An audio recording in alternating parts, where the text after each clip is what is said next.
Students, आज हम discuss करेंगे PV diagram and application of first law of thermodynamics. तो सबसे पहले पीवी डायग्राम हम डिस्कस करते हैं। P meaning pressure, V meaning volume, यानी कि प्रेशर और वॉल्यूम का diagram.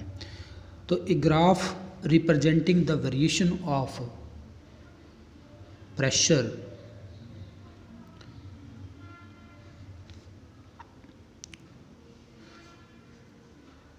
with the variation of volume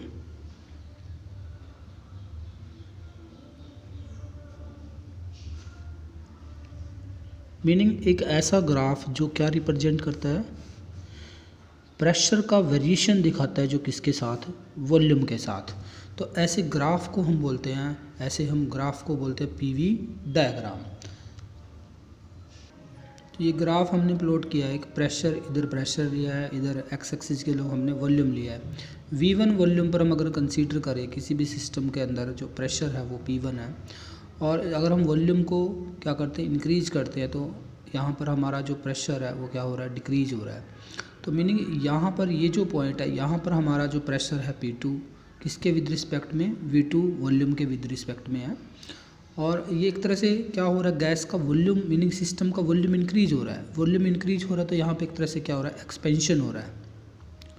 expansion यानी कि गैस जो है वो एक्सपैंड करती है। ऐसे में यही ग्राफ सेम जो है कंप्रेशन के लिए भी हम यहाँ पर शो कर सकते हैं। कंप्रेशन के लिए अगर हम इस ग्राफ को शो करते हैं तो हमारा जो ग्राफ बनेगा, एक तरह से यहाँ पर जो कर्व आएगी हमारी, इसमें हमने एरो को इस तरह से लगाया, इस कर्व में हम एरो को इस तरह से लगा देंगे। तो मीनिंग यहाँ पर क्या हो रहा है, हमारा वॉल्यूम जो है वो डिक्रीज हो रहा है और प्रेशर जो है वो क्या हो रहा है, इंक्रीज हो रहा है। तो ये अनदर जो है हमारा ग्राफ बनता है इस तरह से। और अगर इसी के अंदर हमें जो है क्या फाइंड आउट करना, वर्क डन फाइंड आउट करना। देखो फिजिकल सिग्निफिकेंस अगर हम देखें ग्राफ का, तो ये हमारा केस किसका हो जाएगा, कंप्रेशन का केस हो जाएगा। कंप्रेशन, अगर सिस्टम कंप्रेस करता है उसका वॉल्यूम क्या हो जाएगा, डिक्रीज हो जाएगा, और प्रेशर जो है वो इंक्रीज हो जाता है। तो बस इस कर्व में हमें इसको ऊपर की तरफ एरो लगाना है, तो ऐसा ग्राफ हमारा बनता है। अब देखो इसका फिजिकल सिग्निफिकेंस अगर देखें, पीवी डायग्राम का फिजिकल सिग्निफिकेंस,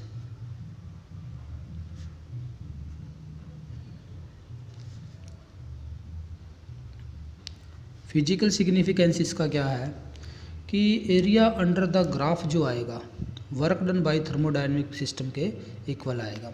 मीनिंग क्या है, work done by the thermodynamic system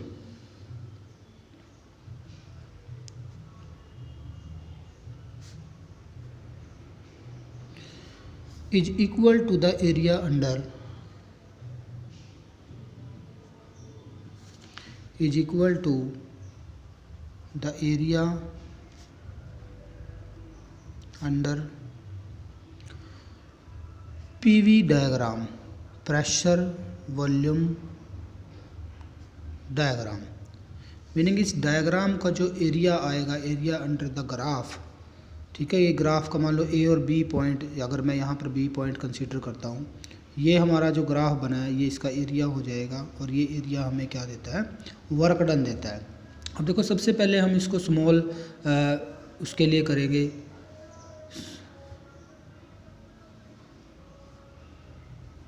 मान लो यहाँ पर हमारा इनिशियल वॉल्यूम V1 और यहाँ पर हमारा फाइनल वॉल्यूम V2 है, और गैस जो है वो एक्सपेंड कर।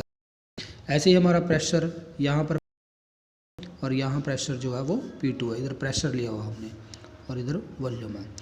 अगर हम स्टार्टिंग में सपोज करते हैं यहाँ पे स्मॉल, बिल्कुल स्मॉल चेंज इन वॉल्यूम के लिए मैं ये कंसीडर करता हूँ, स्ट्रिप, रेक्टेंगुलर स्ट्रिप हम ये लेते हैं।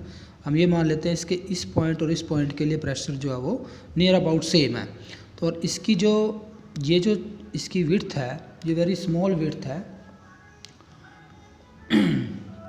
तो वॉल्यूम भी जो आएगा इस पॉइंट, स्ट्रिप का एरिया हम निकाल लेते हैं। एरिया क्या आएगा,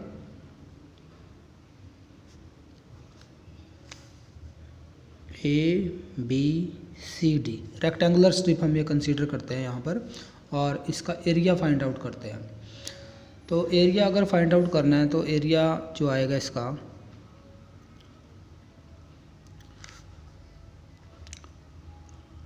तो लेंथ इंटू ब्रेड्थ कर सकते हैं, AC इंटू CD, ये एरिया आता है। बट अगर मैं ये सपोज करूँ ये चेंज इन वॉल्यूम क्या वेरी स्मॉल, तो work done for small change in volume, pressure volume work done का फॉर्मूला हमें पता है, वर्क डन जो आएगा this is equal to P into DV आएगा। अगर स्मॉल वॉल्यूम में चेंज हो रहा है, ये जो change this change is very small change, और प्रेशर को हमने नियर अबाउट क्या लिया हुआ है, कांस्टेंट लिया हुआ है। तो अगर मैं यहाँ पर देखूँ ये जो मेरी वैल्यू है A से लेके C तक की जो वैल्यू है, ये एक तरह से प्रेशर की वैल्यू, अगर प्रेशर यहाँ पर P कंसीडर करते हैं, और ये CD जो है ये किसके इक्वल है, प्रेशर मीनिंग किसके इक्वल है, AC के, और CD के इक्वल जो है हमारा DV है। तो मीनिंग एक तरह से यहाँ पर ये जो टर्म आई है ये हमारा एरिया आया है, ये क्या आया है, एरिया आया हुआ है, स्मॉल एरिया। ये जो रेक्टेंगुलर स्ट्रिप जो यहाँ पर बनी है इसका एरिया आया हुआ है स्मॉल। तो मीनिंग वर्क डन जो है वो एरिया के इक्वल है, और अगर टोटल हमें वर्क डन निकालना है तो टोटल एरिया हमें इसका फाइंड आउट करना पड़ेगा। तो इसके लिए हम जो है total work done find out करने के लिए इसका इंटीग्रेशन कर देंगे विद इन लिमिट्स। तो इंटीग्रेशन करना हमें P DV, और वॉल्यूम जो चेंज हो रहा है हमारा, अगर वॉल्यूम के लिए भी हम यहाँ पर क्या लगा दें, लिमिट लगा दें, तो वॉल्यूम V1 से V2 चेंज हो रहा है। जैसे यहाँ पे V1 से V2 के बीच में निकालना, तो इनिशियल लिमिट हमारी V1 हो जाएगी और अपर लिमिट हमारी क्या हो जाएगी, V2, यानी कि लोअर और अपर लिमिट भी हम यहाँ पर क्या कर सकते हैं, पुट कर सकते हैं। तो मीनिंग ये जो टोटल एरिया आएगा, ठीक है, ये हम यहाँ पर फाइंड आउट कर सकते हैं। तो area under the PV diagram जो आएगा वो किसके इक्वल आएगा, वर्क डन के इक्वल आएगा। सिंपली आपको याद रखना है। तो नेक्स्ट हम डिस्कस करते हैं application of first law of thermodynamics. Different processes के केस में हम करेंगे। सबसे पहले हमने किया था डिफरेंट प्रोसेस, आइसोथर्मल का केस करते हैं, isothermal process, for isothermal process. अगर मीनिंग हमारी जो प्रोसेस है वो कैसी है, आइसोथर्मल प्रोसेस है। अब देखो आइसोथर्मल प्रोसेस का मीनिंग क्या है, एक ऐसी प्रोसेस जिसके अंदर हमने टेम्परेचर को क्या लिया हुआ, कांस्टेंट, यानी कि चेंज इन टेम्परेचर क्या है, 0, टेम्परेचर हमारा जो है वो कांस्टेंट है। ऐसी प्रोसेस को हमने बोला था आइसोथर्मल प्रोसेस।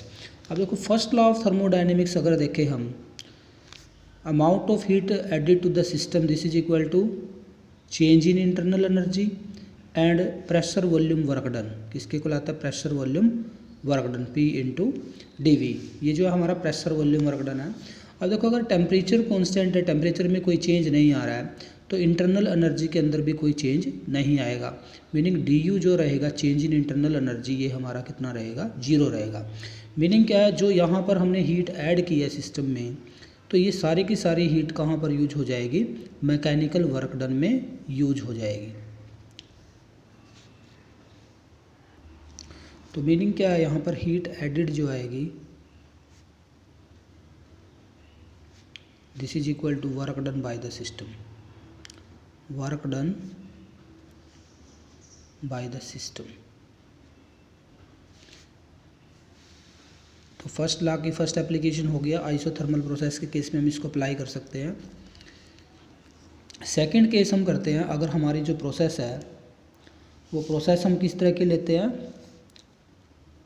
एडियाबैटिक प्रोसेस लेते हैं, एडियाबैटिक प्रोसेस। अब देखो प्रोसेस आपको याद होनी चाहिए, एडियाबैटिक प्रोसेस क्या होती है, ऐसी प्रोसेस जिसमें कोई हीट का ट्रांसफ़र नहीं होता सिस्टम से सराउंडिंग में और सराउंडिंग से सिस्टम में। यानी कि हीट का ट्रांसफ़र नहीं हो रहा है, ना तो सिस्टम से हीट सराउंडिंग में जा रही है, ना ही सराउंडिंग से सिस्टम में आ रही है। तो इसका मीनिंग अगर हम फर्स्ट लॉ यहाँ पर अप्लाई करें, क्यू को यहाँ पर 0 पुट कर दें, तो हमारा जो 0 is equal to DU plus PdV आएगा। या हम इसको ये भी लिख सकते हैं, जो हमारा चेंज इन इंटरनल एनर्जी आएगा DU this is equal to minus of P into DV, ये हमारा रिलेशन आएगा। अब इस रिलेशन का क्या फिजिकल सिग्निफिकेंस यहाँ पर हो गया है, या हम इसको ऐसे भी लिख सकते हैं, change in internal energy is equal to minus of work done. अगर हमारा वर्क डन पॉजिटिव होगा तो change in internal energy negative हो जाएगा, और अगर वर्क डन क्या होगा हमारा नेगेटिव, तो चेंज इन इंटरनल एनर्जी क्या हो जाएगा, पॉजिटिव हो जाएगा। Meaning if work is done by the system during adiabatic process, अगर वर्क डन कौन कर रहा है, सिस्टम वर्क डन कर रहा है एडियाबैटिक प्रोसेस में, then the internal energy of the system decreases. If work is done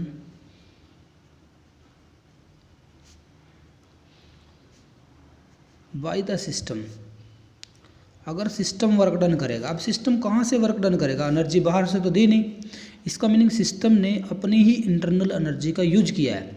किसका यूज किया, अपनी इंटरनल एनर्जी का।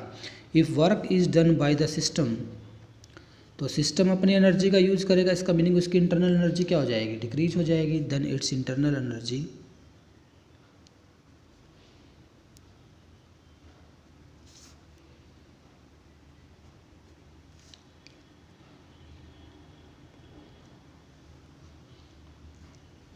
डिक्रीजेस, इंटरनल एनर्जी क्या हो जाएगी, डिक्रीज हो जाएगी। और इसका रिवर्स भी है, अगर सिस्टम के ऊपर वर्क डन होता है तब इंटरनल एनर्जी क्या आएगी हमारी, पॉजिटिव आएगी, यानी कि वर्क डन क्या हो जाएगी, एनर्जी क्या हो जाएगी, इंक्रीज। तो ये भी हम लिख सकते हैं, if work is done on the system then its internal energy will increase. If work is done on the system,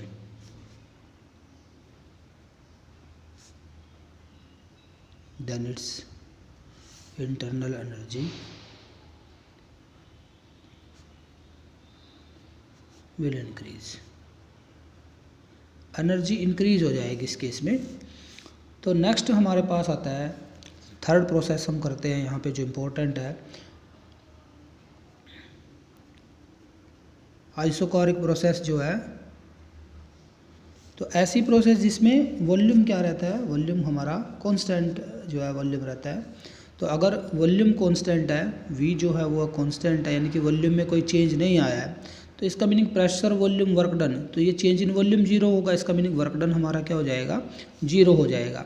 और थर्मोडायनेमिक्स के फर्स्ट लॉ के अकॉर्डिंग क्यू जो आएगा this is equal to change in internal energy, क्योंकि D U तो यहाँ पर zero हो गया, यानी कि जितनी एनर्जी हम ऐड करेंगे वो उस एनर्जी से सिस्टम की इंटरनल एनर्जी क्या हो जाएगी, इंक्रीज हो जाएगी। अगर रिमूव करेंगे सिस्टम से इंटरनल एनर्जी को, तो इसका मीनिंग जो टोटल एनर्जी है वो उसकी क्या हो जाएगी, डिक्रीज हो जाएगी। यानी कि इंटरनल एनर्जी इंक्रीज होगी अगर सिस्टम में एनर्जी ऐड करेंगे, इंटरनल एनर्जी डिक्रीज होगी अगर सिस्टम से हीट को क्या करेंगे, हम रिमूव करेंगे। और फोर्थ जो प्रोसेस थी हमारी वो भी हम यहाँ पर करते हैं, आइसोबारिक प्रोसेस। आइसोबारिक प्रोसेस हमने कल डिस्कस की थी, जिसमें प्रेशर जो है वो क्या रहेगा, कांस्टेंट रहेगा। ऐसी प्रोसेस जिसके अंदर प्रेशर जो है वो कांस्टेंट रहता है, तो ऐसी प्रोसेस के अंदर जो वर्क डन आएगा, सिंपली वर्क डन जो है सिस्टम एनर्जी एब्जॉर्ब करेगा और गैस जो है वो एक्सपेंड करेगी। मीनिंग फर्स्ट लॉ अगर हम अप्लाई करें यहाँ पर, this is equal to D U plus P D V, तो यहाँ पर डिपेंड करेगा ये वॉल्यूम इंक्रीज हो रहा है या डिक्रीज हो रहा है। हम इसको ऐसे भी राइट कर सकते हैं, वर्क डन को जो हम राइट कर सकते हैं P V final minus V initial. तो ये हमारा वर्क डन आता है, जो कि किसके ऊपर डिपेंड करेगा, कितना गैस का एक्सपेंशन हुआ है तो उसके ऊपर डिपेंड करेगा। और लास्ट वन हमारी रह गई है साइक्लिक प्रोसेस जो है। अब साइक्लिक प्रोसेस हमें पता है, साइक्लिक प्रोसेस में सिस्टम वापस जो है अपनी इनिशियल स्टेट में आ जाता है। सिस्टम क्या आ जाता है, मान लो पहले यहाँ पर हमारा क्या हुआ है, एक्सपेंशन हुआ है, फिर बाद में क्या हो जाएगा, कंप्रेशन हो जाएगा। यानी कि जहाँ से सिस्टम शुरू हुआ था वहीं पर आ जाएगा। इनिशियल और फाइनल स्टेट जो है सिस्टम की क्या रहेगी, सेम। तो अगर इनिशियल और फाइनल स्टेट सिस्टम की सेम रहती है साइक्लिक प्रोसेस के अंदर, तो टेम्परेचर जो रहेगा वो क्या हो जाएगा, कांस्टेंट हो जाएगा। टेम्परेचर कांस्टेंट हो जाएगा, इसका मीनिंग क्या है, यहाँ पर जो चेंज इन इंटरनल एनर्जी आएगा D you, change in internal energy, ये क्या रहेगा, जीरो। यानी कि सिस्टम की इंटरनल एनर्जी के ऊपर कोई इफेक्ट नहीं पड़ेगा। इसका मीनिंग जितनी एनर्जी हम ऐड करेंगे सिस्टम के अंदर, वो पूरी की पूरी एनर्जी कहाँ यूज हो जाएगी, मैकेनिकल वर्क में यूज हो जाती है।